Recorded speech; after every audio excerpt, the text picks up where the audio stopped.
धुळवड प्रेमींनी आज अनेक पर्यटन स्थळांवर गर्दी केलेली आहे। धुळवड प्रेमींची खडवली भातसा नदीवर देखील मोठी गर्दी पाहायला मिळते। भातसाच्या पिकनिक पॉइंटवर अनेक पर्यटक हे दाखल झालेले आहेत। धुळवडीचा रंग काढण्यासाठी भातसा नदीवर या नागरिकांनी धाव घेतल्याचं दिसतंय। धुळवड प्रेमी भातसाच्या पिकनिक पॉइंटवर दाखल झालेत। होळीच्या धुळवडीचा रंग काढण्यासाठी धुळवड प्रेमींनी थेट खडवली भातसा नदीच्या पिकनिक पॉइंटवरच धाव घेतली आहे। भातसा नदीवर अंगाला लागलेला रंग काढण्यासाठी धुळवड प्रेमींनी मोठी गर्दी केली आहे। त्यामुळे संपूर्ण भातसा नदीचा किनारा हा रंगमय दिसतोय। कुठल्याही प्रकारचा अनुचित प्रकार घडू नये म्हणून चोख बंदोबस्त देखील ठेवण्यात आलाय।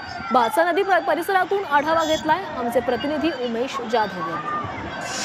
या तीरावर आहोत। या ठिकाणी आपण पाहू शकतो की धुळवडीचा रंग काढण्यासाठी या ठिकाणी धुळवड प्रेमींनी मोठ्या प्रमाणात गर्दी केली आहे। भातसाचं हे नदी पात्र पूर्ण भरून गेलेले आहे। या ठिकाणी धुळवड प्रेमींनी नदी पात्रामध्ये आंघोळीसाठी या धुळवडीचा रंग काढण्यासाठी मोठ्या प्रमाणात गर्दी केली आणि या ठिकाणी हा नदी पात्र खचाखच भरलेल्याचं चित्र आपण या ठिकाणी पाहू शकतो की कशा प्रकारे या ठिकाणी या धुळवड प्रेमींनी या ठिकाणी गर्दी केली आहे। मुंबईसह लगतच्या उपनगरातील असेल, कल्याण असेल, डोंबिवली असेल, भिवंडी असेल, अंबरनाथ असेल किंवा लगतचे जेवढेही उपनगर असतील, उल्हासनगर असेल, या ठिकाणी धुळवड प्रेमींनी आपली गर्दी केलेली आहे। धुळवडीचा जो रंग काढण्यासाठी या ठिकाणी गर्दी केली असल्याचे चित्र आपण या ठिकाणी पाहत आहोत।